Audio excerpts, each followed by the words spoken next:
make you gay if you had sex with Johnny Depp because of Johnny Depp.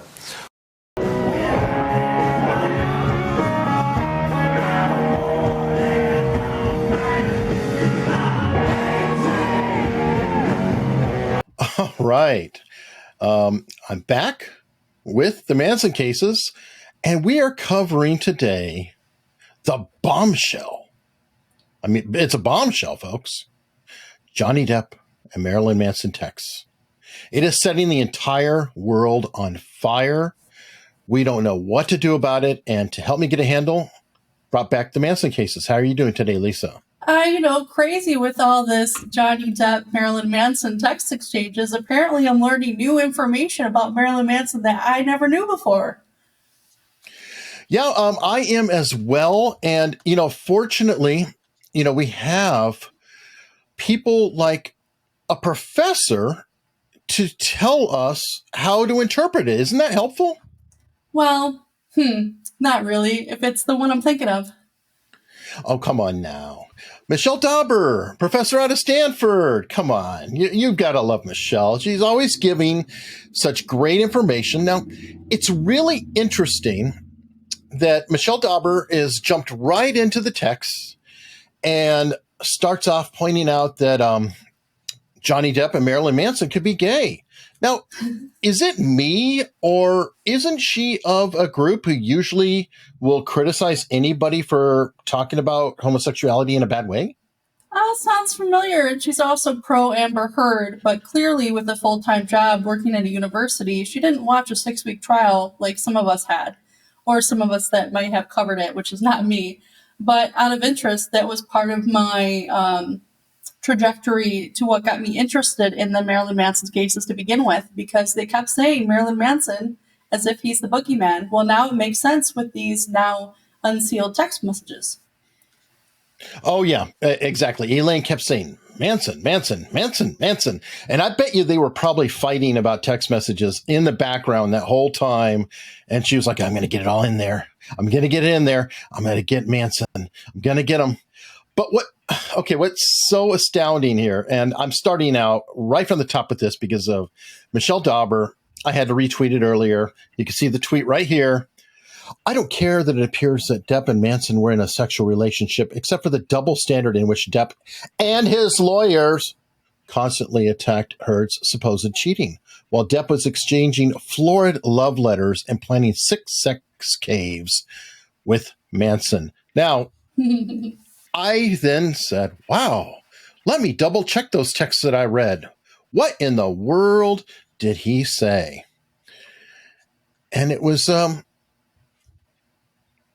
banter. I mean, I'm sorry to say, but what is it? A hobo slap? And let's see if we can find the actual quote here. Oh, here, I'll pull it right from her tweet. I'm coming to the F-pad tonight, tight pants. Hey, yo, I'm going to hobo spank you. Had a massive dramatic exodus. Can't sleep. Just wanted to hear from my it's either hot or not gay boy. These texts are hard to read, just to let you know. You found something, though, about the hobo spank. Right. So if anyone remembers, or even can look at that document, around November 2016, does that ring a bell to anyone? Well, that's months after Amber Heard made these claims where she's on the cover of People magazine with a supposed bruise on her face, claiming that she's a victim of DV per se. Well, of course, Johnny Depp is starting to get bad press, and there's an article about him calling him a washed-up hobo. When it comes to his tragic fall from a heartthrob, he's now a washed-up hobo. So to me, you have 2 long-term friends making jokes, and somehow now it's being twisted. You mean he was being ironic? Oh, he wasn't being literal. Can you believe it? Oh my. By the way, I have to say something. People like Dauber, these activists, the first thing they lose is their sense of humor, and their sense of irony, or the other way around. I ask me anytime, I'll switch back and forth, but they have no humor and no irony. And it's hilarious because when you look at Johnny Depp and Marilyn Manson talking to each other in these texts, anyone who is first off a male, because men probably do it a little more than women, can recognize this as a locker room banter, or you and I were both in the military. How many times have you heard soldiers in the Army making homosexual references towards one another in a friendly manner? A lot, and more that would be construed as inappropriate. But some of these jokes are people in higher ranks, so if they're getting away with it, so are lower enlisted soldiers. So it's not uncommon for those type of poor jokes, or what I would say civilians, quote unquote, would consider poor. But remember, this is a career field that is highly stressful. So it's not uncommon for there to be morbid quality jokes. Yes, and it's also, these are texts. These are texts between two friends. Do you read your friends' texts over their shoulder or other people's? No, it's considered a private conversation. Right. And that should come into effect here. It's not like they're broadcasting this in a tweet thread to the world. Right. And it's not uncommon for long-term friends, especially their relationship goes back to before they were famous. They both were in Florida and they both were around the same crowd of people. So you're talking a long-term friendship of 30 to 40 years. And it's going to be common for anyone that has long-term friends to have innuendos, inside jokes. What's the word? Is it euphemisms? Did I pronounce that right?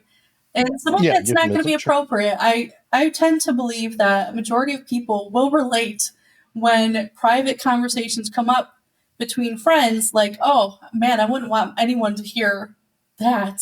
And here we are, we're looking at now cherry-picked texts, some of them without context, well, the majority of them really, some of them blurred. Mm-hmm. So you're looking at what could be a bad fact, is what they call it, and trying to turn it into something else without additional context. And that's what it seems like is happening right now. Okay, now I'm going to give Michelle a chance to defend herself, because I looked further down her tweet, and she did address the banter comment that I made. And she says this: the new Depp fan line on the Depp-Manson homoerotic relationship is that it is just male banter, i.e. Trumpian locker room talk. Sure, how did Manchester play? Oh, let's talk about it in the R-word cave, and my not gay boy while I hobo spank you, nothing to see here. Multiple problems here. Mm-hmm. Okay, I'm going to continue addressing it. First off, though, Trumpian locker room talk. This routine is getting so old, I have brought it up over and over and over. This is a case about a divorce in the case of Johnny Depp and Amber Heard, or accusations in the case of Marilyn Manson. Guess what? Marilyn Manson and Johnny Depp are not known to be hardcore right-wingers or Trumpian or loving it, but they always throw that label on this. Mm-hmm. Like it's political. And in the clip, the shock rocker appears to behead a Donald Trump-like figure just in time for Election Day. Secret Service telling NBC News this morning it is aware of Johnny Depp's comments. The actor is in the UK to promote a movie, but prompting a backlash overnight. By the way, this is going to be in the press. It'll be horrible. When was the last time an actor assassinated a president?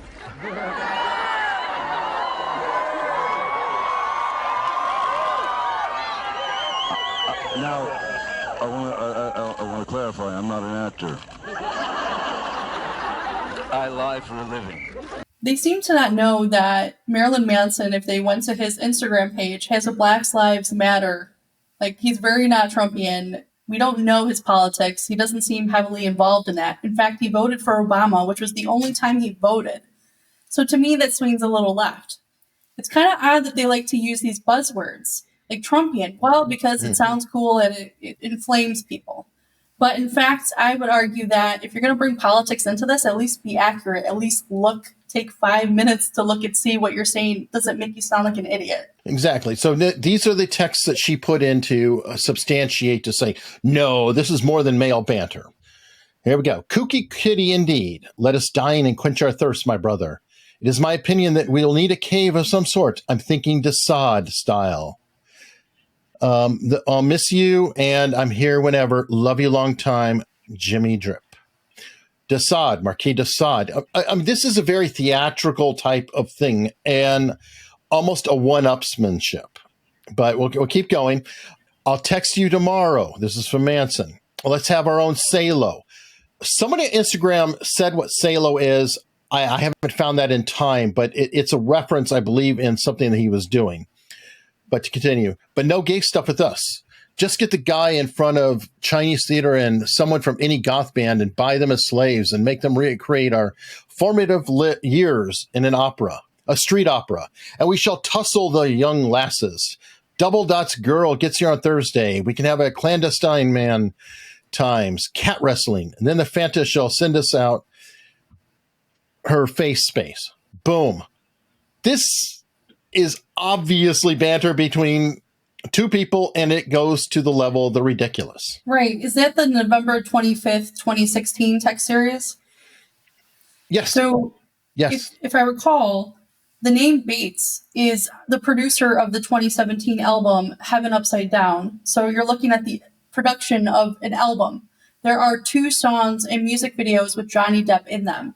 It kind of looks like they're talking about a music video called Kill For Me, which is one of his singles that comes out the following year. Nice.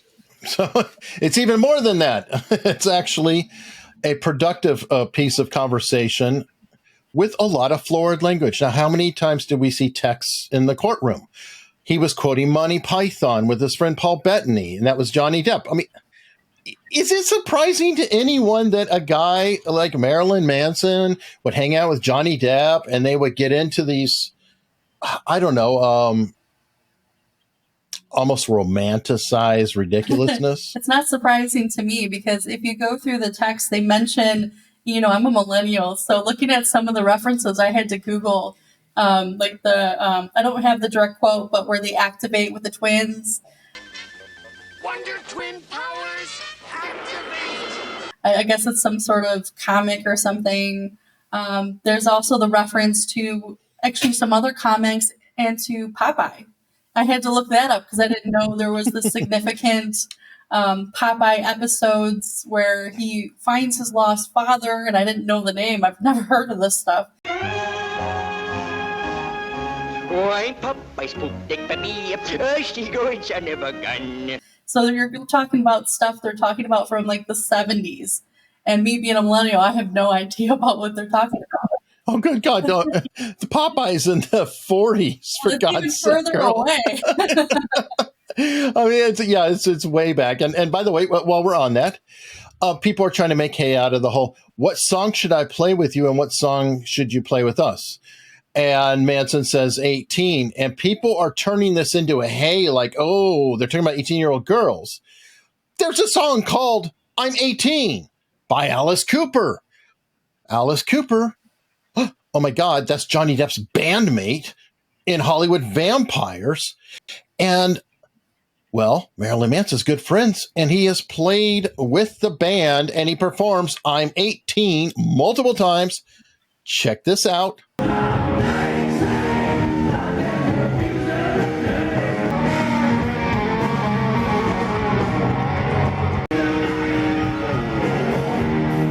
There you go. You have him playing I'm 18 right around the time of these texts in the summer of 2016. Funny, huh? With context, too. Just shocking, isn't it? Just shocking. It's a real shock. Okay, so then, the next bit, and I see you have it pulled out here, which is excellent. There's a lot of texts that are just kind of blurred, and I can't really understand them.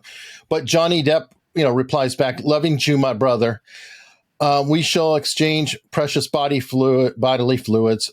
More important is to stay calm and not to give her what she wants. Big gay love. Okay, so we already get into gay, blah, blah, blah. Got that. It's just a banter. Loving Jew. What do you mean, loving Jew? Now, I've heard that before, but if you get around, I don't know if it's New Yorkers or Bostonian or whatever, but they might be like, loving Jew, ma. It's just a way of saying. Oh, that's a good point. And again, Marilyn Manson's text is entirely blurred without zero context. And it's also in the summer of 2016 around those same conversations about the performance of 18. So you don't even know what's going on. You're just, these are cherry picked texts to be interpreted a certain way. They're really meaning less and less all the time. But we need to point out that the bombshell, and this is the one that I said, oh my, because, okay, I read through all of them. I was like, yeah, what? So what? Okay, that's banter. Who cares? Who cares? Then when we got toward the end, I was very uncomfortable. And I was a little bit worried. I was too. Because it talked about a restraining order against Marilyn Manson from his wife, Lindsay Urick. Now that is a holy shit moment, I got to say. However, we have gotten confirmation today, and I can say it out loud because it's been tweeted out and everything else. I knew it over the weekend, but there's one thing missing with the whole restraining order commentary in the text exchange. Can you tell us what that is, Sure. Lisa? So in the text exchange itself, you can see some banter back and forth about, supposedly Lindsay, who is now Marilyn Manson's wife, filing a restraining order, apparently saying I beat her up, such a stuff. It looks like he's placating to his friend, Johnny Depp, looking for a place to stay. And it just looks overly dramatic, which is what it kind of seems it turned out to be, was just two couples having an argument, not having a good time, and it happens in all relationships. And sometimes people play it out like that. And that's why at the end of the day, it wasn't surprising to see that while not only is there no police report, there is no claims of abuse. Lindsay has also came out prior when these accusations came forward and said she was never abused, stuff like that. And then there is no restraining order. And we have confirmation from Andrea Burkhart, I believe is her name, who looked into this, made some calls, and there's actual verifiable information that California has no records proving there's a TRO, police report, stuff like that. Yes, and that was also sent out by Colonel Kurtz, who has been invaluable to this. Other people I want to shout out because everybody should really be following them, and Lisa and I are trying to put things together, but we're not working alone. Andrew Burkhart got the documents. Colonel Kurtz is spreading the word. Marilyn Manson Uncanceled will be releasing an article, a full breakdown of this.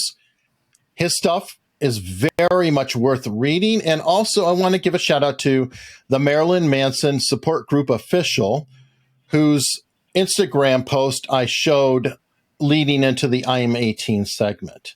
There are many others. I will always try to shout out whomever I can and let their work be known, because I am literally behind on all this, and I'm just trying to catch up and keep up. So, folks, if you like this, we have more to come. Lisa and I will be covering the whole Gore versus Gore restraining order saga. We want to make sure we get all of our facts straight, but there's a lot of nuance and detail in that between Brighton and Ashley, a.k.a. Ilma Gore. So on that note, thank you very much. And Lisa, Well, thank you for so having me again. I look forward to our next one.